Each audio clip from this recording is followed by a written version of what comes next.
العزت کا فضل اور اللہ کا احسان اور اللہ کی مہربانی ہوئی ہم سب پر کہ اللہ رب العزت نے ہمیں زندگی میں ایک مرتبہ پھر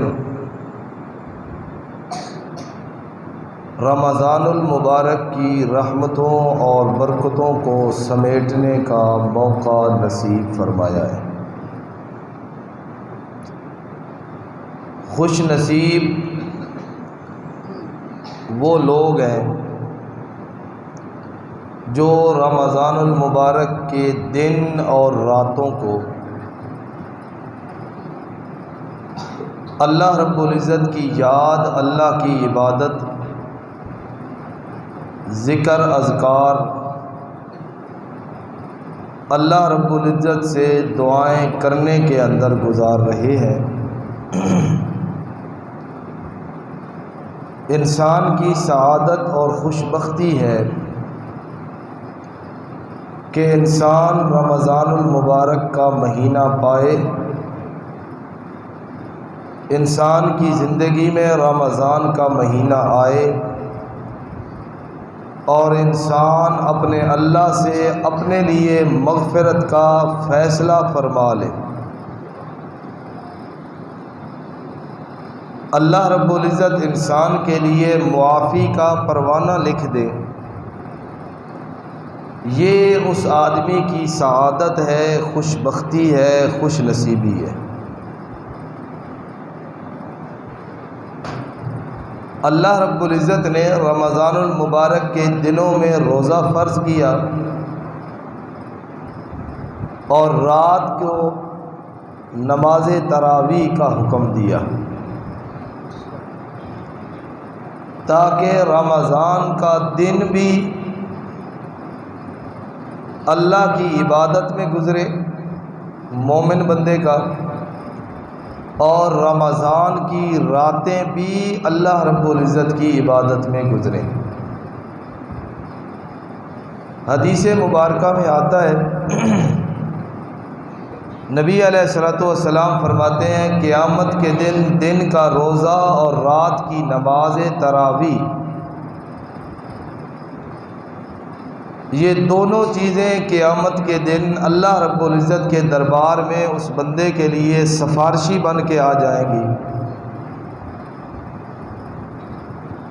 روزہ بھی سفارش کرے گا اور رات کی نماز اور قرآن وہ بھی سفارش کرے گا۔ اور اللہ کے پاک پیغمبر صلی اللہ علیہ وسلم فرماتے ہیں اللہ رب العزت روزے کی سفارش کو بھی قبول فرمائیں گے اور رات کے پڑھے اور سنے ہوئے قرآن کی سفارش کو بھی قبول فرمائیں گے۔ اور اللہ کے پاک پیغمبر صلی اللہ علیہ وسلم نے فرمایا جہنم کے 7 دروازے ہیں اور جنت کے 8 دروازے ہیں۔ جنت کا 8واں دروازہ، اس کا نام نبی پاک نے بتایا ہے باب الریان، اور نبی علیہ السلام نے فرمایا لا يدخلها الا الصائمون، وہ جو خاص دروازہ اللہ نے بنایا ہے وہ روزے داروں کے لیے بنایا ہے۔ تو انسان کی مغفرت، مومن بندے کی معافی کے کئی اللہ رب العزت نے اسباب بنائے ہیں اس ماہ مبارک کے اندر۔ جن کو سارا سال نماز تہجد کی توفیق نہیں ہوتی، صبح کے وقت اٹھنا ان کے لیے مشکل ہوتا ہے، اللہ رب العزت نے روزے کی ابتدا کا جو وقت متعین فرمایا ہے وہ وہی وقت ہے جو تہجد کا وقت ہوتا ہے۔ سحری کے لیے اٹھے گا، 2 رکعت 4 رکعت 6 8 رکعتیں نفل تہجد بھی پڑھ لے گا، دعا بھی کر لے گا۔ اور نبی پاک صلی اللہ علیہ وسلم سے پوچھا گیا اللہ کے پاک پیغمبر بتلائیے ای الدعاء اسمع، وہ کون سی دعا ہے جو جلدی مقبول ہو جاتی ہے؟ وہ کون سا وقت ہے جس وقت کے اندر کی گئی دعا اللہ رب العزت جلدی قبول کرتے ہیں؟ نبی علیہ الصلوۃ والسلام نے فرمایا جوف اللیل الآخر، رات کا آخری پہر، تہجد اور سحری کا جو وقت ہوتا ہے، اس وقت کے اندر کی گئی دعا اللہ رب العزت جلدی قبول فرما لیتے ہیں۔ سحری کے وقت اٹھنا بھی برکت، دعا مانگنا بھی برکت، نوافل پڑھنا بھی برکت، حتیٰ کہ اللہ کے پاک پیغمبر صلی اللہ علیہ وسلم نے فرمایا تسحروا، سحری کے وقت کچھ کھا پی لیا کرو۔ سحری کے وقت کا کھانا اور پینا اللہ کے پاک پیغمبر فرماتے ہیں یہ بھی برکت ہے۔ پھر دن بھر انسان روزے کی حالت میں رہتا ہے، افطاری کے وقت نبی علیہ السلام نے فرمایا جو بندہ اس وقت اللہ رب العزت سے دعا کرتا ہے اللہ اس وقت بھی انسان کی دعا کو قبول فرماتے ہیں۔ تو رمضان کا سارا مہینہ، دن ہے رات ہے، جو لحظہ جو لمحہ ہے، یہ سارے لمحات قبولیت کے لمحات ہیں۔ دنیا کی باتیں اور دنیا کی لغویات اور فضولیات سے انسان کنارہ کش ہو کے اللہ کا ذکر، استغفار، دعا، ان کاموں کے اندر انسان لگا رہے، یقیناً اللہ رب العزت کی طرف سے اس بندے کے لیے بخشش کا پروانہ لکھ دیا جاتا ہے۔ اور سب سے بڑھ کر انسان کو اللہ رب العزت کی رحمت پہ امید ہونی چاہیے کہ میرا رب بڑا رحیم ہے، میرا رب بڑا مہربان ہے، کہ اس کی مہربانی اور اس کی رحمت، اس کا تقاضا یہ ہے کہ اللہ رب العزت میری اس ٹوٹی پھوٹی عبادت کو بھی اللہ قبول فرمائیں گے اپنی رحمت سے، اور مجھے اپنے رب کی رحمت پہ یقین ہے کہ اللہ میری کی گئی اور مانگی گئی دعاؤں کو بھی قبول فرمائیں گے۔ اسی حوالہ سے ایک حدیث کہ جس سے پتہ چلتا ہے کہ نبی پاک صلی اللہ علیہ وسلم کے زمانہ کے لوگ اور وہ لوگ جو اعرابی اور دیہاتی اور دور دراز علاقوں کے رہنے والے ہوتے تھے، جو سیدھے سادے لوگ ہوتے تھے، ان لوگوں کا بھی اپنے اللہ پر کتنا اعتماد اور کتنا توکل اور کتنا بھروسہ ہوتا تھا۔ حدیث سنیں، اللہ کے پاک پیغمبر صلی اللہ علیہ وسلم تشریف فرما ہے، صحابہ کرام بھی بیٹھے ہوئے ہیں، ایک دیہاتی بندہ نبی پاک صلی اللہ علیہ وسلم کی خدمت میں آ جاتا ہے، آتا ہے نبی علیہ الصلوۃ والسلام کو سلام کرتا ہے، سلام کرنے کے بعد بیٹھ گیا اور کہا اللہ کے پیغمبر میں آپ کی زیارت، آپ کی ملاقات کے لیے آیا ہوں۔ گھر بیٹھا تھا، خیال آیا اللہ کے پیغمبر کی ملاقات جا کے کروں، زیارت کروں، تو میں آپ کو دیکھنے کے لیے، آپ کی ملاقات کے لیے فلاں جگہ سے چل کے آپ کی خدمت میں حاضر ہوا ہوں۔ یہ شرف اور مقام اور عزت اور کمال اللہ نے صحابہ کو عطا کیا کہ انہوں نے پیغمبر پاک صلی اللہ علیہ وسلم کو جی بھر کے دیکھا ہے، جن کے تذکرے اور جن کی سیرت و کردار کی باتیں آج ہم سن کے اپنے ایمان کو تازہ کرتے ہیں، اور جن کی سیرت اور جن کی زندگی کے واقعات سن کے آج ہمارا ایمان بڑھ جاتا ہے، اور جن پہ اپنی جان قربان کرنے کے لیے آج کا مسلمان بھی ہر وقت تیار رہتا ہے۔ صحابہ وہ خوش نصیب تھے کہ انہوں نے پیغمبر علیہ الصلوۃ والسلام کی زیارتیں کی ہوئی ہیں، انہوں نے اس پاک شخصیت کی محفل اور صحبت ان کو میسر آئی ہے، انہوں نے قرآن اور قرآن کی تعلیمات اور شریعت کی باتیں پاک پیغمبر صلی اللہ علیہ وسلم کی زبان مبارک سے خود سنی ہے۔ کتنی خوش نصیب وہ جماعت ہے کتنے خوش نصیب وہ لوگ ہیں جن کو پیغمبر کی صحبت میسر آئی، جن کو پیغمبر کی محفل ملی، جن کو پیغمبر کے ساتھ سفر کرنا نصیب ہوا، جن کو پیغمبر کی اقتداء میں نمازیں پڑھنا نصیب ہوئیں، جنہوں نے حج میرے پاک پیغمبر کے ساتھ کیا، جنہوں نے عمرہ میرے پاک پیغمبر کے ساتھ کیا، جنہوں نے اسلام کی بیعت پیغمبر کے ہاتھوں کے اوپر کی، جنہوں نے قرآن پیغمبر کی زبانی سنا، جنہوں نے شریعت کی تعلیم پیغمبر سے دیکھ کے حاصل کی، جنہوں نے اپنے ایمان یقین کو بڑھایا پیغمبر کی باتیں سن کر، جنہوں نے پیغمبر کو خطبہ دیتے ہوئے دیکھا، جنہوں نے پیغمبر کو نماز پڑھاتے ہوئے دیکھا، جنہوں نے پیغمبر کو سفر کرتے ہوئے دیکھا، جنہوں نے پیغمبر کو مسکراتے ہوئے دیکھا، جنہوں نے پیغمبر کو خوشی کی حالت کے اندر دیکھا، جنہوں نے پیغمبر کو تلوار اٹھاتے ہوئے دیکھا، جنہوں نے پیغمبر کو بدر و احد کے اندر دیکھا، جنہوں نے پیغمبر کو حنین کی وادی میں دیکھا، خوش نصیب ہیں وہ لوگ جنہوں نے پیغمبر کو بدر کے میدان میں پیغمبر کو اللہ کے سامنے روتے ہوئے دیکھا، جنہوں نے پیغمبر کو تہجد کی حالت کے اندر دیکھا، جنہوں نے پیغمبر کے سفر و حضر کا مشاہدہ کیا، جنہوں نے پیغمبر کی سیرت و کردار کو اپنی آنکھوں سے دیکھا، جنہوں نے پیغمبر کی زبانی قرآن سن کے اپنے ایمان کو بنایا، جنہوں نے رب کی وحی کو اترتے ہوئے دیکھا، جنہوں نے رب کی طرف سے مدد اور نصرت کو ہوتے ہوئے دیکھا، جنہوں نے آسمانوں سے فرشتوں کو اترتے ہوئے دیکھا، جنہوں نے رب کی رحمت کا نزول اپنی آنکھوں سے دیکھا، کائنات کے خوش قسمت ترین انسان وہ ہیں جن کو ہم صحابہ کرام کہتے ہیں۔ اللہ کے پاک پیغمبر اپنی اسی معزز شخصیات اور انہی ہستیوں کے درمیان بیٹھے ہیں، وہی صحابہ بیٹھے ہیں۔ اعرابی آتا ہے، آ کر کہتا ہے اللہ کے پیغمبر آپ کی زیارت کے لیے آیا، آپ کی ملاقات کے لیے آیا۔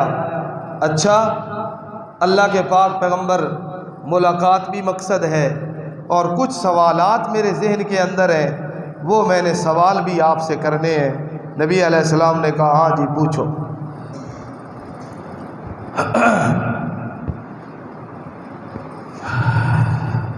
صحابہ کرام بیان کرتے ہیں وہ اعرابی، وہ دیہاتی اللہ کے پاک پیغمبر صلی اللہ علیہ وسلم سے پوچھتا ہے، اللہ کے پاک پیغمبر بتلائیے ملذی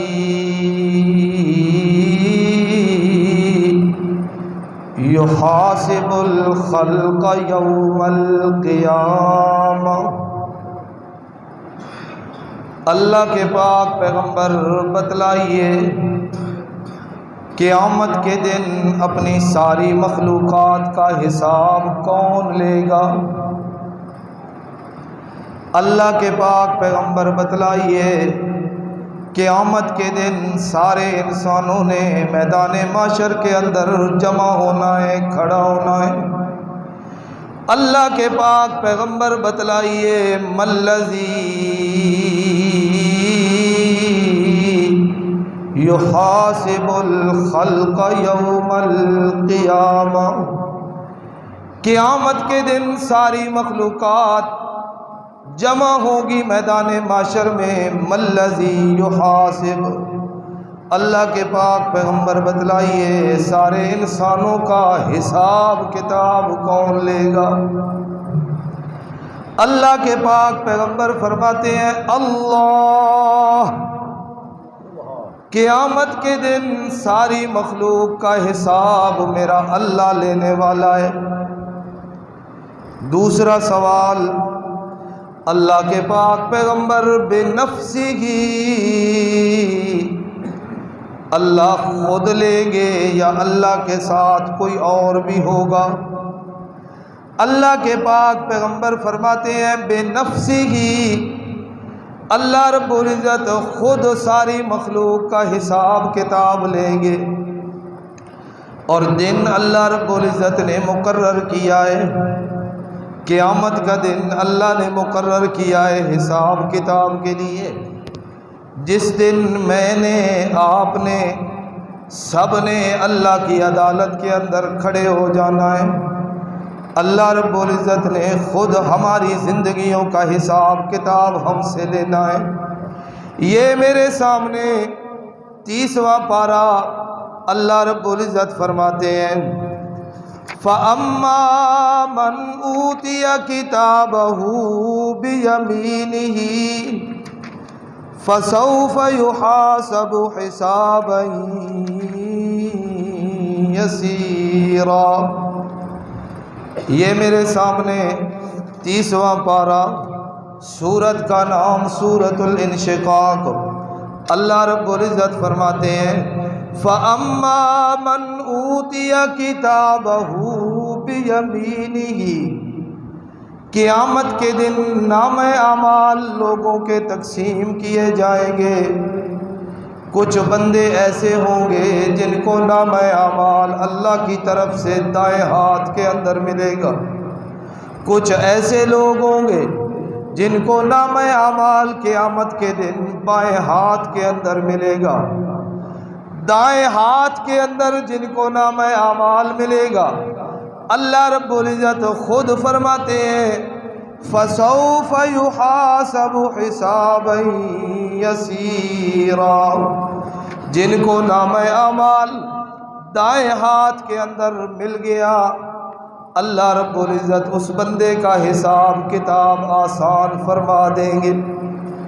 ام المومنین حضرت عائشہ صدیقہ رضی اللہ تعالی عنہا سلام اللہ علیہا فرماتی ہیں میں نے ایک دن اللہ کے پاک پیغمبر صلی اللہ علیہ وسلم سے پوچھا، اللہ کے پاک پیغمبر بتلائیے، رب کا قرآن کہتا ہے فَسَوْفَ يُحَاسَبُ حِسَابًا يَسِيرًا، دائیں ہاتھ کے اندر جس کو نام اعمال ملے گا اس کا حساب کتاب آسان ہو جائے گا۔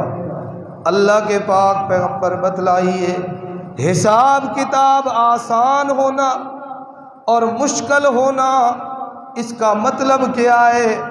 آسان حساب کتاب کیسے ہے، مشکل حساب کتاب کیسے ہے؟ اللہ کے پاک پیغمبر فرماتے ہیں قیامت کے دن بندہ اپنے اللہ کے سامنے کھڑا ہوگا اور اللہ رب العزت جو علیم بذات الصدور ہے، جو ساری باتوں کو جاننے والے ہیں، جو علیم بذات الصدور ہے، جو ساری فکروں کو جانتے ہیں، جو ہماری ساری باتوں کو جانتے ہیں، جس اللہ کے سامنے ہم ایک لحظہ اور لمحہ کے لیے بھی چھپ نہیں سکتے، وہ اللہ اس کے سامنے جب بندہ کھڑا ہوگا، اللہ اکبر، اللہ کے سامنے بندہ کھڑا ہوگا، اللہ رب العزت اپنے بندے کی ساری غلطیوں کو اور غلطیوں میں سے بھی ان غلطیوں کو جو چھوٹی چھوٹی غلطیاں ہیں، یہ ہم سنتے رہتے ہیں نا، ایک ہوتا ہے گناہ صغیرہ اور ایک ہوتا ہے گناہ کبیرہ، چھوٹے گناہ اور بڑے گناہ۔ اللہ کے پاک پیغمبر فرماتے ہیں اللہ چھوٹے چھوٹے گناہ گنوانا شروع کرے گا بندے کے، اے میرے بندے یہ گناہ کیا، یہ بھی کیا، یہ بھی کیا، یہ بھی کیا۔ اب اللہ رب العزت کے سامنے کس کو جرأت ہے کہ وہ انکار کرے اور کہے کہ یا اللہ میں نے یہ نہیں کیا؟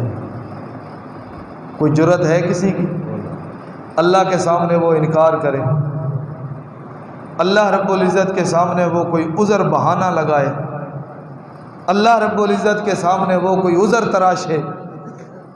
دنیا میں تو ہمارے پاس سینکڑوں بہانے ہیں، دنیا میں تو ہمارے پاس نیکی نہ کرنے کے کئی عذر ہیں، روزہ نہ رکھنے کے ہمارے پاس کئی عذر ہیں، میں نے جی فلاں کام کرنا ہے، میں نے یہ کام کرنا ہے، میں نے فلاں جگہ پہ جانا ہے، روزہ اس لیے نہیں رکھا جی مجھے یہ مسئلہ ہے، مجھے فلاں مسئلہ ہے۔ دنیا میں تو انسان کو بڑے عذر اور بڑے بہانے آتے ہیں نا، انسان اپنے دل کو مطمئن کر لیتا ہے، لیکن اللہ رب العزت کے سامنے بندے کے بہانے اور بندے کے عذر نہیں چلے گی۔ بہانے بندہ وہیں چلا سکتا ہے، اپنا عذر وہیں پیش کر لگتا ہے کہ جب سامنے والے کو پتہ نہیں ہے، لیکن اللہ رب العزت کے سامنے بندہ کیا عذر کرے گا؟ اللہ تو دل کی باتوں کو بھی جانتے ہیں، وہاں کسی کو انکار کی مجال نہیں، کسی کو انکار کی مجال نہیں۔ اللہ اکبر۔ انکار بھلا کرے گا بھی کیسے؟ وہاں پر تو اللہ رب العزت کی طرف سے بندے کے اوپر حجت تام کرنے کے سارے سامان میسر ہوں گے، سارے۔ زبان سے انسان جھوٹ بول سکتا ہے، انسان کے ہاتھ، انسان کی آنکھیں، انسان کے پاؤں، انسان کا جسم، انسان کے جسم کے اوپر ایک ایک بال وہ قیامت کے دن بول کے بندے کے حق میں یا بندے کے خلاف گواہی دے گا۔ سورہ یاسین پڑھتے ہیں آپ، سورہ یاسین میں اللہ کیا فرماتے ہیں؟ الیوم نختم علی افواہہم وتکلمنا ایدیہم وتشہد ارجلہم بما کانوا۔ اللہ فرماتے ہیں قیامت کے دن نختم علی افواہہم، ہم لوگوں کی زبانوں کو بند کر دیں گے۔ آج زبانوں نے نہیں بولنا، آج اس زبان اور گوشت کے اس لوتڑے کے ساتھ آج اس نے گفتگو نہیں کرنی۔ وَتُكَلِّمُنَا أَيْدِيهِمْ، آج انسان کے ہاتھ کلام کر رہے ہیں، انسان کے ہاتھ خود بول بول کے اللہ کو بتا رہے ہیں یا اللہ اس بندے نے مجھے کہاں کہاں استعمال کیا ہے۔ وَتَشْهَدُ أَرْجُلُهُمْ، آج پاؤں بھی گواہیاں دے رہے ہیں اللہ کے سامنے، یا اللہ یہ ہمارے ساتھ چل کے فلاں فلاں جگہ پر گیا تھا۔ کہاں انسان انکار کر سکتا ہے؟ اللہ۔ دنیا میں تو گناہ گار اور مجرم بھی عدالتوں سے چھوٹ جاتے ہیں، بے گناہوں کو پھانسی ہو جاتی ہے۔ دنیا کی عدالتیں کیا ہیں؟ وہاں عدالت ہے میرے اللہ کی، اور وہاں پر کسی کے ساتھ ظلم و زیادتی نہیں ہوتی۔ اللہ اللہ رب العزت اپنے بندے سے پوچھیں گے یہ گناہ، بندہ کہے گا یا اللہ ہاں ہاں۔ اب بندے کے ذہن کے اندر بات آئے گی، ابھی تو چھوٹے چھوٹے گناہ اللہ گنوا رہا ہے، ابھی تو میرے بڑے بڑے گناہ بھی ہیں۔ بندہ اقرار کرتا جائے گا کرتا جائے گا کرتا جائے گا، حتیٰ کہ اس کی زندگی کے سارے جرائم، سارے چھوٹے چھوٹے گناہ جب اللہ گنوا چکیں گے اور بندے کو یقین ہو جائے گا کہ اب میرے لیے ہلاکت ہے، اب میں بچ سکتا نہیں، اللہ رب العزت بندے کو کہیں گے جا میں نے تجھے معاف کیا۔ سارے گناہوں کا اقرار کروا کے، ساری باتیں منوا کے رب کہے گا جا میں نے تجھے معاف کیا۔ اللہ کے پاک پیغمبر فرماتے ہیں یہ حساب کتاب ہے آسان، یہ حساب کتاب کیا ہے؟ آسان۔ اور مشکل کیا ہے؟ رب بندے کو کہے تو نے فلاں جرم کیا، بندہ کہے ہاں یا اللہ میں نے کیا، رب نے آگے سے کہا لیما، کیوں کیا؟ نبی علیہ السلام نے فرمایا جب رب نے کہہ دیا نا لیما، کیوں کیا، فقد ہلاکا، سمجھو وہ بندہ ہلاک ہو گیا۔ اب اس کے پاس اس بات کا جواب کوئی نہیں ہے کہ یا اللہ میں نے یہ گناہ اس لیے کیا ہے۔ اس لیے اللہ کے پاک پیغمبر فرماتے ہیں یوں دعا کیا کرو اللہ سے، یہ دعائیں یاد کیا کرو۔ قرآن مجید کے اندر دعائیں، احادیث مبارکہ کے اندر دعائیں، آج کل تو بڑی آسانی ہے، چھوٹی چھوٹی کتابیں مل جاتی ہیں جس کے اندر وہ ساری دعائیں لکھی ہوئی ہوتی ہیں۔ بحیثیت مسلمان ہمیں ان دعاؤں کو اور ان دعاؤں کے الفاظوں کو یاد کرنا چاہیے۔ ہمیں دنیا کے فنکاروں کے نام یاد ہیں، سیاسیوں کے نام یاد ہیں، سیاسیوں پارٹیوں کے نام یاد ہیں، فلاں پارٹی نے فلاں دور کے اندر یہ کیا تھا ہمیں یہ بات یاد ہے، فلاں نے یہ کیا تھا یہ بات یاد ہے، ساری سیاست ہمیں یاد ہوگی، ساری معیشت ہمیں یاد ہوگی، اور جب جنازے کی باری آئے گی تو اس وقت کہیں گے مولوی صاحب اگر جنازے کی دعا نہ آتی ہو تو پھر کیا کریں ہم؟ یہ ہم مسلمان ہیں، یہ ہماری حالت ہے، جنازے تک کی دعا ہمیں نہیں آتی۔ دعائیں یاد کیا کریں، اور دعاؤں کو یاد کرنے کا ایک سب سے بڑی بات یہ ہے کہ یہ وہ دعائیں ہیں جو میرے پاک پیغمبر کی زبان سے نکلی ہیں۔ یہ دعاؤں کے جو الفاظ ہیں نا، یہ وہ الفاظ ہیں، یہ میرے اور آپ کے الفاظ نہیں ہیں، یہ کن کے الفاظ ہیں؟ اللہ کے پاک پیغمبر صلی اللہ علیہ وسلم کے الفاظ ہیں۔ تو جس طرح ہمیں پاک پیغمبر سے محبت ہے، ان کی زبان سے نکلے ہوئے لفظوں سے بھی ہمیں کیا ہونی چاہیے؟ محبت ہونی چاہیے۔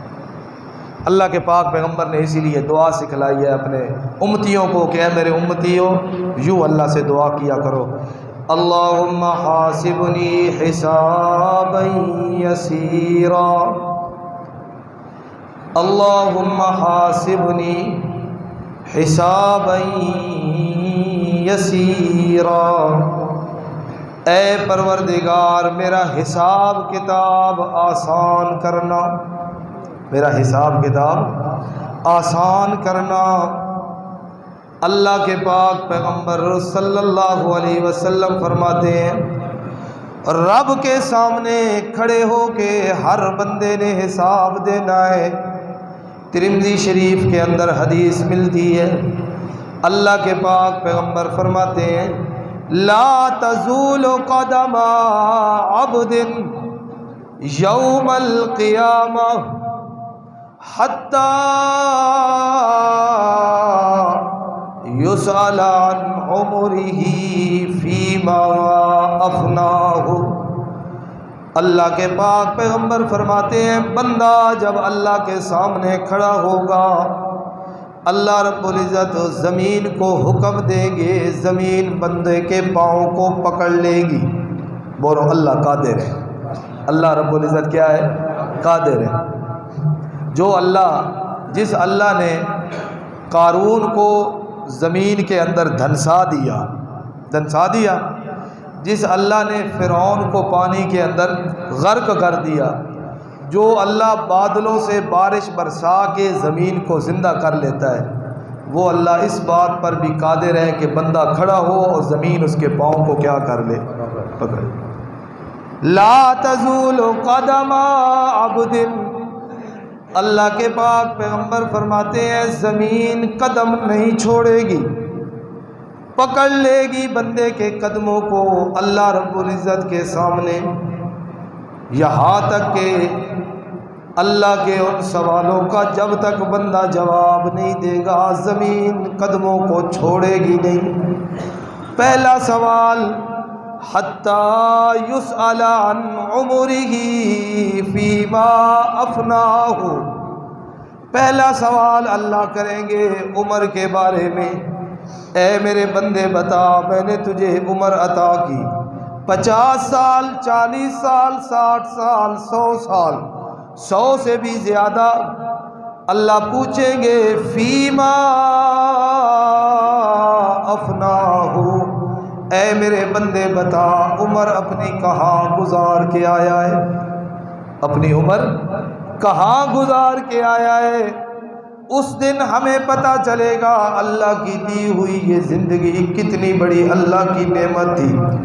جن لوگوں نے اپنی زندگیاں اللہ کی یاد کے اندر، اللہ کی عبادت کے اندر، اللہ کے احکامات پورے کرتے ہوئے جن لوگوں نے اپنی زندگیاں گزاری ہیں، اس دن وہ بڑی خوشی اور بڑے آرام کے ساتھ کہیں گے یا اللہ زندگی تو نے ہمیں دی تھی اور ہم نے زندگی تیرے نام پہ لگا دی، جان دی ہوئی اسی کی تھی، حق تو یہ ہے کہ حق ادا نہ ہوا۔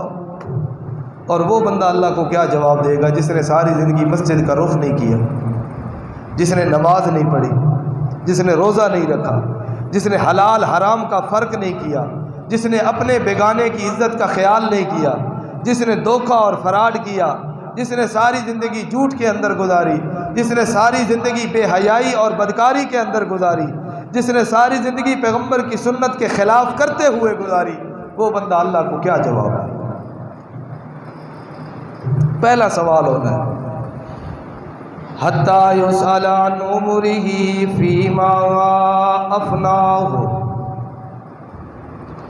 پہلا سوال اللہ کریں گے عمر کے بارے میں، فیما افناہ، اپنی عمر کہاں گزار کے آیا، ساری زندگی زمین آباد کرتا رہا، ساری زندگی دنیا کی دولتیں جمع کرتا رہا، ساری زندگی دنیا کے پیچھے دوڑتا رہا، ساری زندگی تیری دنیا کو بنانے کے اندر گزرتی رہی، ساری زندگی مکانات کو خوبصورت بناتے بناتے گزر گئی، اور اپنے اس گھر کو تو نے خوبصورت نہیں بنایا جس گھر کے اندر مرنے کے بعد تو نے جانا ہے، اپنی اس زندگی کو نہیں سنوارا جس زندگی کی طرف تو نے موت کے بعد قدم رکھنا ہے۔ پہلا سوال حتیٰ یسأل عن عمرہ فیما افناہ، اے میرے بندے بتا اپنی عمر کہاں گزار کے آیا۔ دوسرا سوال اللہ کے پاک پیغمبر فرماتے ہیں عن علمہ، بندے سے اس کے علم کے بارے میں سوال کیا جائے گا، اے میرے بندے بتا کتنا تیرے پاس علم تھا اور اس علم کے اوپر تو نے عمل کتنا کیا ہے۔ آج کون سی بات ہے اور کون سا شریعت کا مسئلہ ہے جس کا ہمیں پتہ نہ ہو؟ آج سوشل میڈیا، انٹرنیٹ اور ان چیزوں نے ہر قسم کے مسائل کو بالکل سامنے لا کے رکھ دیا۔ آپ کوئی بھی شریعت کا مسئلہ، کوئی بات آپ دیکھیں وہ آپ کو اس کا جواب مل جائے گا۔ آج کون سا بندہ ہے جو کہے جی مجھے اس بات کا پتہ نہیں ہے، مجھے اس مسئلے کی خبر نہیں ہے، میں اس مسئلے کو جانتا نہیں ہوں۔ اللہ رب العزت نے قیامت کے دن پوچھنا ہے، جانتا تھا تو اب بتا عمل کتنا کیا ہے۔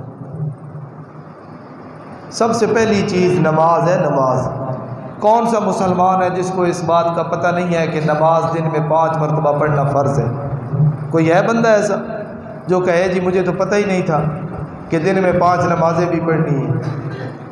رمضان کا مہینہ شروع ہوتا ہے، الحمدللہ مسجدیں آباد ہو جاتی ہیں، اللہ رب العزت کا فضل ہے، اللہ کا شکر ہے، لوگ مسجدوں میں آنے لگ جاتے ہیں۔ اب اللہ سے دعا کیا کریں، یا اللہ جس طرح رمضان میں ہم آتے ہیں پورا سال اسی طرح مسجدوں میں آئیں، پورا سال۔ یا اللہ ہمارے دل کے اندر یہ بات ہو کہ میری نماز جو ہے نا وہ جماعت سے نہ رہے، بلکہ رمضان کے مہینہ میں تو صرف جماعت کا اہتمام نہ کریں بلکہ تکبیر اولیٰ کا اہتمام کریں، جماعت کا نہ بلکہ کس کا؟ تکبیر اولیٰ کا، کہ یا اللہ تکبیر اولیٰ کے ساتھ میں نے جا کے نماز پڑھنی۔ یہی تو مشق ہے، یہی تو اللہ ایک پورے مہینہ ہمیں مشق کرواتا ہے کہ انسان کی طبیعت بن جائے یہ نماز، یہ اللہ سے ڈرنا، یہ اللہ کا خوف، یہ اللہ کا ڈر، یہ پورا مہینہ ہماری مشق ہو رہی ہے۔ اللہ اکبر۔ اللہ کے پاک پیغمبر فرماتے ہیں علم کے بارے میں سوال کیا جائے گا۔ تیسرا سوال وَعَمَّالِهِ مِنْ أَيْنَ اكْتَسَبَهُ وَفِيمَا أَنْفَقَ،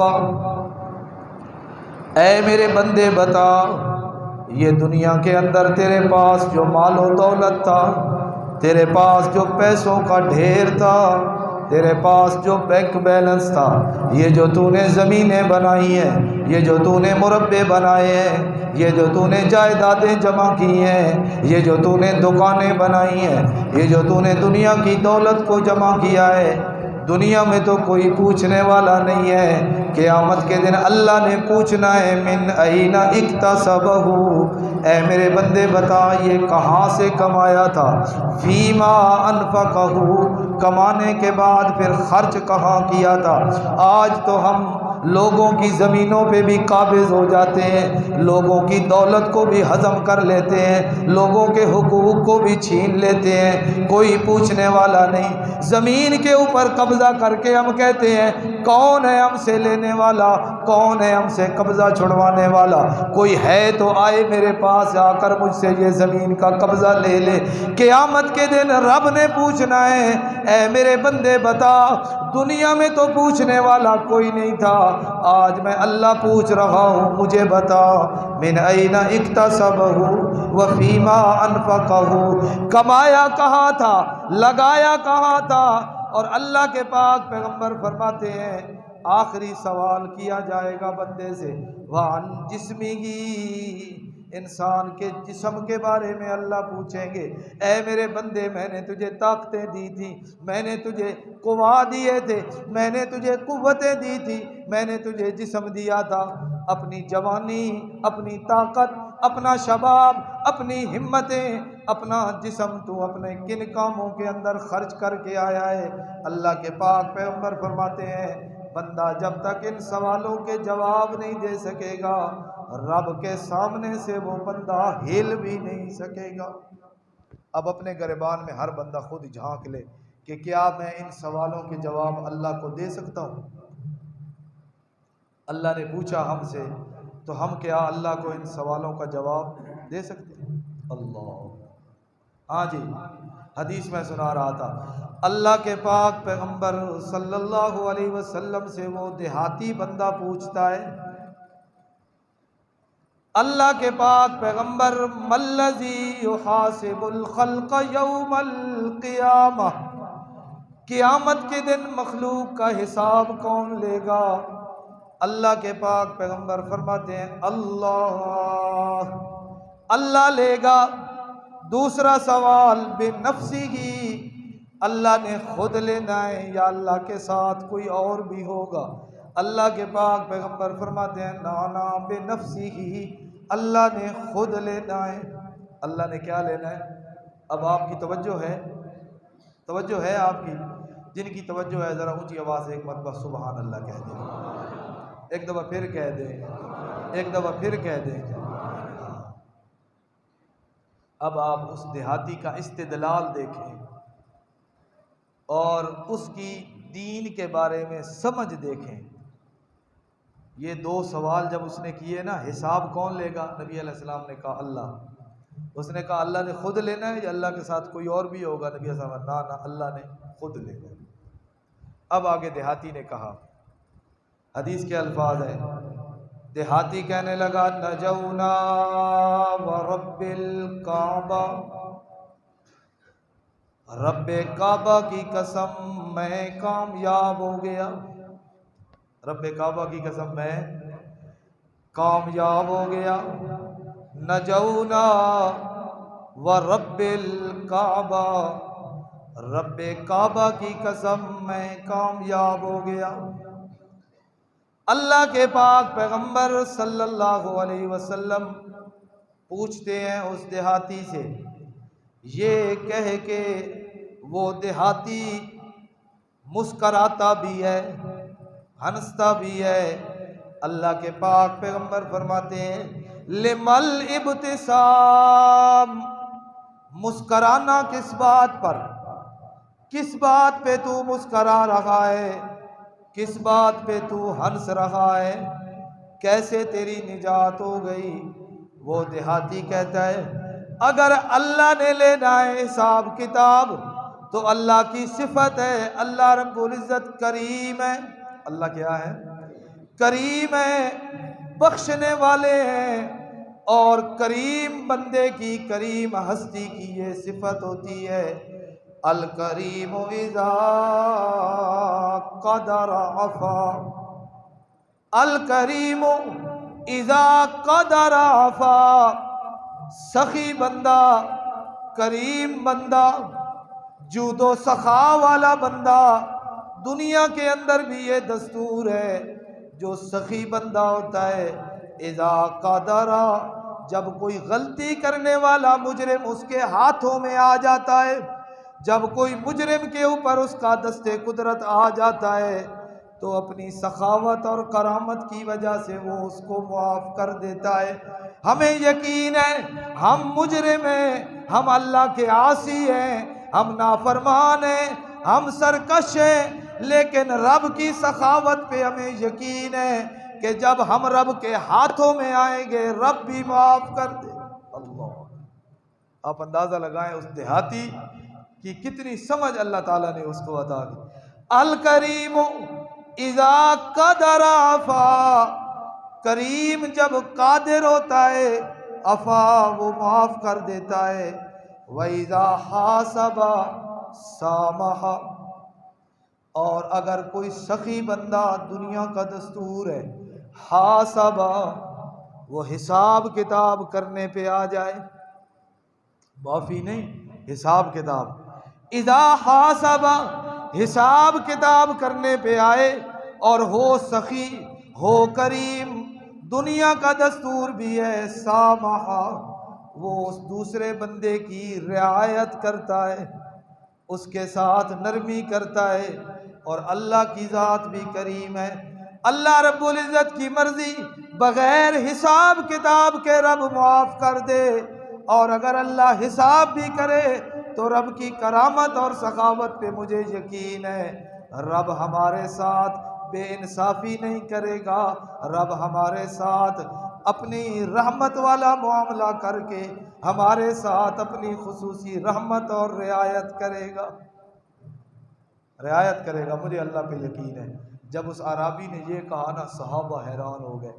نبی علیہ الصلوۃ والسلام نے فرمایا فقہ الاعرابی، فقہ الاعرابی، یہ اعرابی تو بڑا سمجھدار ہے، یہ دیہاتی تو بڑا سمجھدار ہے، کہ جو اللہ رب العزت کی کریم ہونے پہ اس کو اتنا یقین ہے اور اتنا اعتماد ہے اور اتنا بھروسہ ہے کہ میں نے اپنے اللہ کے سامنے جانا ہے، اللہ تعالیٰ کی مرضی، وہ کریم ہے، بغیر حساب کے معاف کر دے، اور اگر حساب بھی کرے گا تو مجھے یقین ہے اللہ رب العزت میری ضرور ضرور کیا کرے گا، رعایت کرے گا۔ آخری بات، حجاج بن یوسف مورخین جس کا تذکرہ کرتے ہیں، بڑا ظالم تھا، بڑا جابر تھا، لوگ تو پتہ نہیں کیا کیا اس کے بارے میں کہتے ہیں۔ یہ قرآن مجید آپ دیکھتے ہیں نا، یہ قرآن مجید کے اوپر زبر، زیر، مد، شد، یہ جو سارے لگے ہوئے ہیں نا، یہ حجاج بن یوسف نے لگوائے تھے۔ جو اصل عربی زبان ہے نا، اس کے اوپر یہ زبر، زیر، یہ کچھ نہیں ہوتے، وہ پڑھنے والے خود ان کو پتہ چل جاتا ہے کہ یہاں پر زبر پڑھنی ہے یا زیر پڑھنی ہے۔ یہ تو ہم جیسے اجمیوں کے لیے ہیں، یہ اوپر زبر لگی ہوئی، زیر لگی ہوئی، پیش لگی ہوئی، کہیں شد، یہ اجمیوں کے لیے قرآن کے اوپر زبر زیر کس نے لگوائی ہے؟ حجاج بن یوسف نے۔ اور واقعی بڑا سخت گیر قسم کا وہ گورنر تھا، بڑے لوگ اس کے حکم سے قتل ہوئے، مقتول ہوئے۔ وقت وفات ہے اور اس کی ماں اس کے پاس بیٹھی ہے، حجاج کے پاس، اور ماں پوچھتی ہے بیٹا نزع کی کیفیت کے اندر ہے، موت تجھے سامنے نظر آ رہی ہوگی، ایک بات تو بتا، ابھی تو نے اللہ کے سامنے پیش ہو جانا ہے، اور رب نے تجھ سے پوچھا اتنے بندوں کو اپنے دور حکومت میں تو نے قتل کروایا، رب کو کیا جواب دے گا؟ حالانکہ نظام سلطنت اور نظام حکومت چلانے کے لیے سخت گیری کرنا اور سخت حکم دینا یہ حکمران کے لیے روا ہے، بغاوت کو کچلنے کے لیے سخت قسم کے اقدامات کرنا حکمران کو اجازت ہوتی ہے اس کی۔ تو اس سے پوچھا اس کی ماں نے بیٹا اللہ کو کیا جواب دے گا؟ تو حجاج بن یوسف نے کہا اماں جان ایک بات بتائیں، اللہ رب العزت قیامت کے دن میرا معاملہ تیرے ہاتھ میں دے دے، اللہ قیامت کے دن میرا فیصلہ اور میرا کیس اللہ کہے کہ حجاج کی ماں تو نے فیصلہ کرنا ہے حجاج کا، اور اس کیس کا فیصلہ تو نے کرنا ہے، اماں جان بتلائیے آپ میرے کیس کا کیا فیصلہ کریں؟ تو ماں کہنے لگی تو میرا بیٹا ہے، ماں کو تو اپنی اولاد سے بڑا پیار ہوتا ہے، اور میرے دل کے اندر تیرے لیے بڑی محبت اور شفقت ہے، تو میں تو قیامت کے دن تیرے لیے یہی فیصلہ کروں گی کہ تو جنت میں چلا جائے، میں تو تیرے سارے جرموں کو اور غلطیوں اور گناہوں کو کیا کر دوں گی؟ معاف۔ جب اس نے یہ کہا نا تو حجاج نے کہا اماں جان پھر مجھے پرواہ نہیں ہے، کیوں؟ جس اللہ کے پاس جا رہا ہوں وہ تجھ سے 70 درجہ زیادہ مجھ سے محبت کرنے والا ہے، جس رب کی بارگاہ میں جا رہا ہوں وہ اپنے بندے سے اس کی ماں سے 70 گنا زیادہ محبت اور پیار کرتا ہے، تو اللہ کے پاس جا رہا ہوں، مجھے رب کی رحمت پہ یقین ہے، رب مجھے بھی معاف کر دے گا۔